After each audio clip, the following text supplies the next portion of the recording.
Hey there neighbors, Kevin here with eTrailer, and today we're going to be taking a look at and showing you how to install the EcoHitch Trailer Hitch receiver here on our 2023 Kia Telluride. Kia Telluride is a super popular SUV, and it's going to be able to allow you to get the whole gang all together and make it to that destination and have a good time. But once you have the whole gang in there, you might not have enough room for everything that you want to bring along. So that leaves you with the question of how you're going to get your gear from point A to point B. There's a couple options when it comes to that. First one that comes to mind is usually roof rack. You can throw a cargo box up there, or maybe you get a platform rack, something like that, where you can throw other things up top. Now the problem with that is you're limited to what your roof's capacity is, so you might not be able to haul all of that stuff that you need, especially if it's going to be getting into 200 plus pounds. So that's where a trailer hitch really starts to shine. Now this is going to come with a 2" by 2" receiver tube opening, and that is going to be pretty much a standard for most accessories out there. Now if you do have a 1¼ accessory, you still can use that with your trailer hitch. You'll just need to pick up a reducer, which we can offer to you here at eTrailer as well, and that's just going to slot right into the receiver tube opening, and then you can put in your 1¼ accessory, pop in your 5/8 hitch pin and clip, and you'll be all good to tow. Now when it comes to towing a small trailer or with hauling around some accessories like your cargo carriers, your bike racks, there's a few things that we want to keep in mind. First of all, any accessory that you have is going to require a hitch pin and clip. That way you can lock it into the trailer hitch receiver. Now this one has a 5/8 inch diameter, and that's what we're going to be needing here. Now this is just a standard hitch pin and clip that I'm using, but I highly recommend going with one that has a lock on the end of it, so that way you can easily lock in whatever accessory you have in here. Don't have to worry about anybody else taking off with it when you're not at your vehicle. There also are some options for anti-rattle locking hitch pins as well. Those are definitely worth checking out, because then you can eliminate that noise at the back here and kind of help prevent rattling, especially if you have a bike rack or a cargo carrier. You don't want your stuff shifting around just because it's rattling inside of the trailer hitch receiver. Now from there, if you are towing a trailer, there's a couple other things you're going to need. One of those is going to be safety chains. So one thing I like to do is just kind of check out how our safety chain clevises and hooks actually match up with the tow loops that are on the hitch, because there's not always a perfect tow loop on here. Sometimes you have ones that are pretty tight and it can start to bind up, and that might cause some issues depending on what you have on your trailer. So starting out with our S-hook style, usually there's not a problem with that. This one's wide open. Shouldn't have an issue getting that hooked on real easy. Now the larger clevis style, probably above the weight class of a Kia Telluride is going to be towing, but always a good option to double check, make sure that that's going to work too. Some people do like to upgrade their clevises on a tandem axle like utility trailer I've seen, so not a bad choice to have. Along with that too, there's a couple measurements that can come into play here. So I'm going to start with ground clearance. Ground clearance is going to be what we use to determine if our accessory is going to potentially hit the ground and scrape if we're hitting a steep incline or decline. So what we like to look for is at least 12 inches from the ground up to the inside edge of our receiver tube opening. And with ours today, we're right around 15¼ maybe a little bit more, just kind of depends. I'm on some softer turf right now, so but that's really good. We got a really good ground clearance with this hitch, so this is definitely one that's sitting up a little bit higher. So a lot of the other options for this vehicle will sit below the fascia, and you can see right now we have our little trim panel popped out and it's been removed, so that could be a pretty big differentiator for you. If you do install this hitch, you will have to really kind of cut up that trim panel if you want to reinstall it, so there's always the potential that it's just not going to look as good as one of the other options that sits below it. But the trade-off is you get that better ground clearance. The other thing here is going to be if we have a folding accessory. So your cargo carriers and your bike racks can typically fold up to give you a little bit shorter of an overall length. And what we want to measure for that is from the center of our hitch pin hole out to the furthest point on our fascia.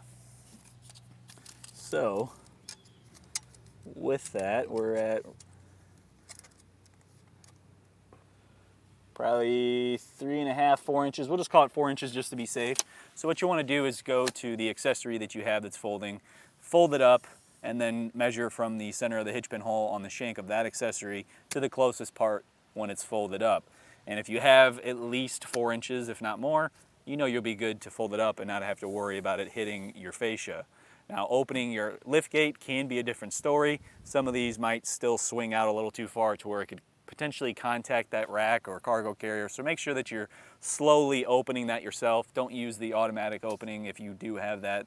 And then just kind of give it a couple of goes, make sure that there's no way it's going to come in contact, potentially damage your accessory or your lift gate.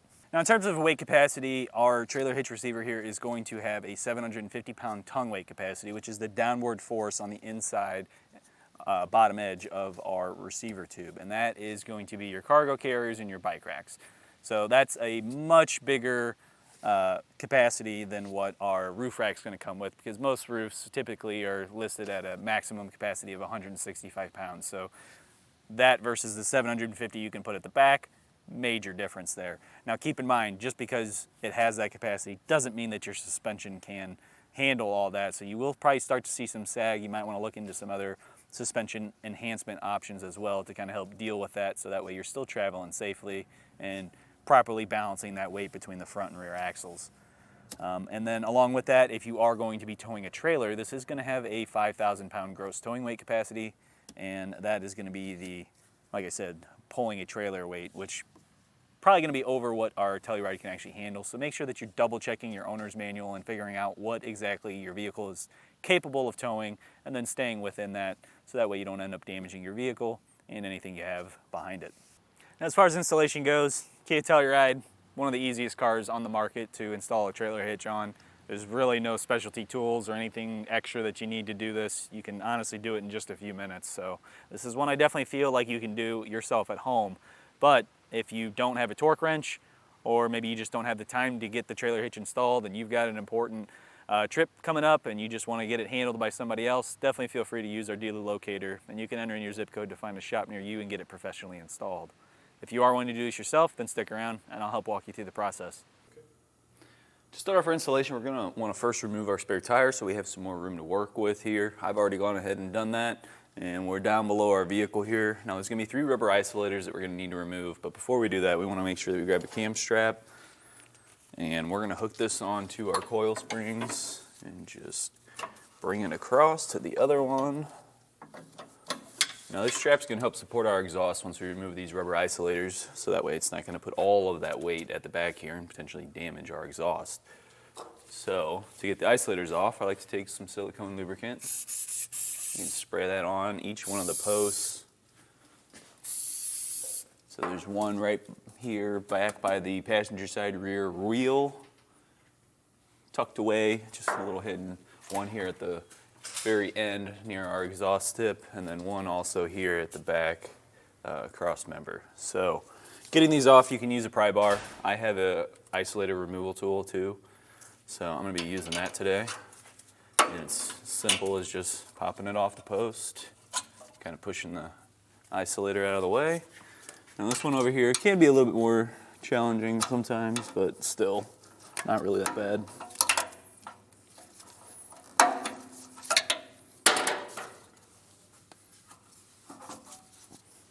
And finally, last one out here. There we go. Now there's 2 weld nuts on either side of the frame here that we're going to be cleaning out first. So there's the 2 right here, 2 on the opposite, and I'm going to be taking some penetrating oil. We'll spray that up in there, and then take just a little wire brush, kind of clean out the threads in there. Make it a little bit easier when we go to put our hardware in later on with our trailer hitch.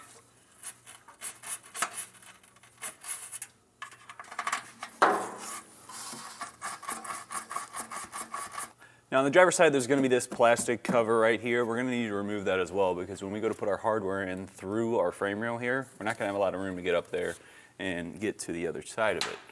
So there's going to be, looks like just 3 push pins, and then there's going to be 2 plastic nuts that are just going to keep spinning. Those won't actually fully come off, so you will need to kind of keep some pressure on this and pull down. And I do believe it's going to be a 14mm socket, but we can double check that in just a sec. We can get these push pins out, and I'm just using a flathead screwdriver. There's also trim panel removal tools that you can pick up as well. Alright, so like I said, it is a 14mm socket, and you want to keep pressure on here. Get each one off.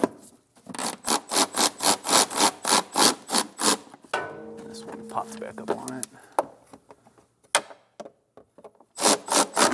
There we go.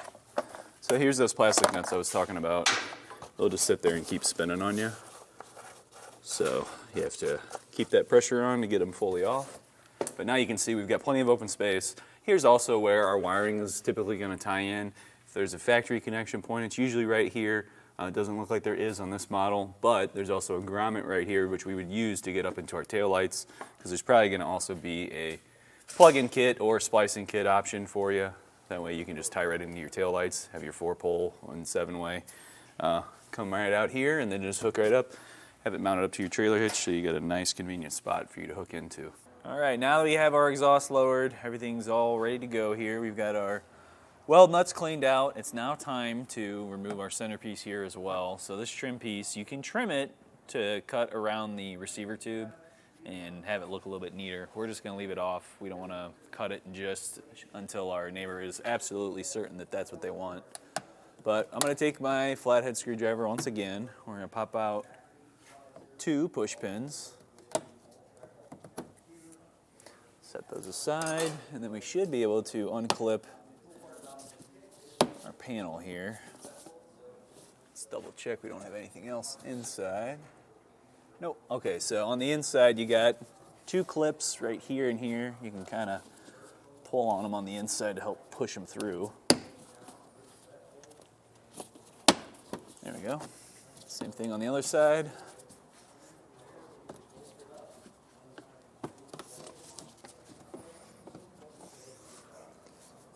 And then, yeah, okay, we do have 2 more screws. You're going to need a Phillips head screwdriver, and there's 2 screws facing towards the rear of the vehicle. I'm going to pull those out, and then the rest is just little clips that are popped into our fascia, but that should come right out once we have those screws out.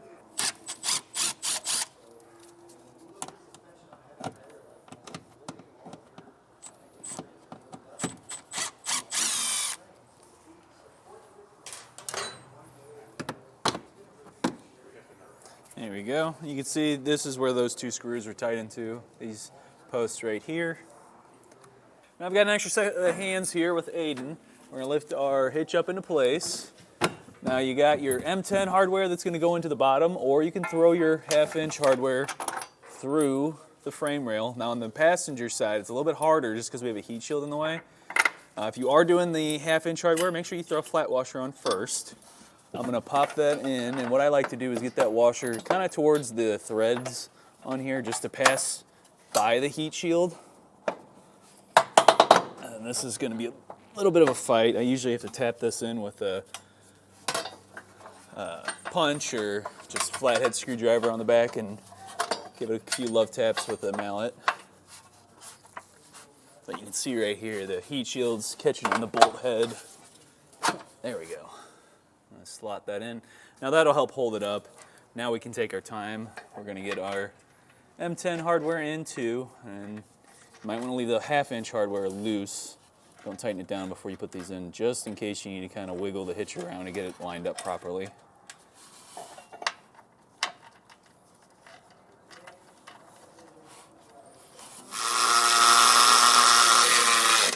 All right, for our 1/2-inch hardware, I'm going to be using a 17mm socket.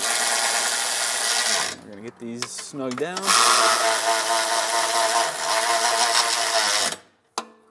And for the 1/2-inch, we're going to have a few pieces of hardware to throw on the backside here. We'll start out with a flat washer. After that flat washer, we're going to switch over to a split lock washer, and then we will have a nut we're going to throw on. So we can get those up on there.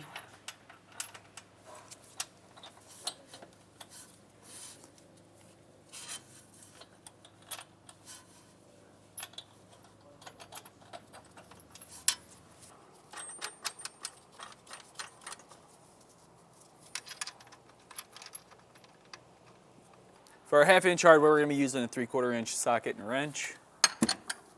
And I'm going to get these snug down, and then we'll hit these all with our torque wrench.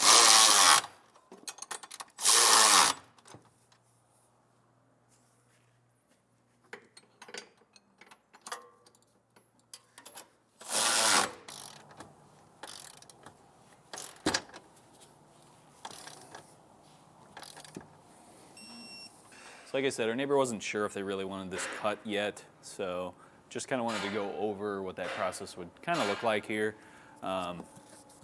With how this sits, I mean, you're cutting a huge chunk of this out at this point. I'd want to save these two just so that we could still have the supports here be used, but I would probably trim it all the way out as close to the edge of that as I could. And then, I mean, we're probably only 3 inches down from the edge here because we're just trying to get to this gap. We want to be a little bit above the hitch, so that way if you have any kind of accessory that you need to get over that, or if you need to really get your kind of hand in there and get to your hitch pin and stuff, you obviously want to be able to do that. So a lot of trimming is going to be required. This might be one where you just leave the panel off and just call it a day, and then if you ever decide to swap out the hitch to a different one, maybe one that sits a little bit lower, that's where you can come back and slot the panel back in and have it all hidden. Now, if you are doing wiring with this, that's probably not going to be an option. You're just going to have to completely leave the panel off because you want to hook up your wiring, pick up a no-drill mounting bracket. In this case, I'd probably go with the long, so the 7-inch, just to kind of get this flush with our hitch receiver here, and then also have yourself enough space for the wiring to sit behind it and kind of rope up into all of the stuff that we need to tie into for that. So that being said, we're going to skip this for now. We're going to set this aside, and what we'll do is we're going to get our exhaust reinstalled, and then also that trim piece that sits over here on our driver's side, we'll get that put back into place.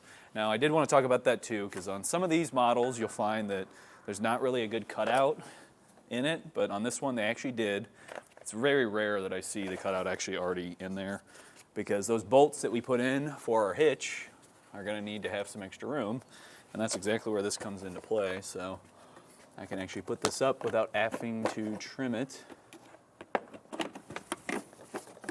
just like so. Pop in our push pins.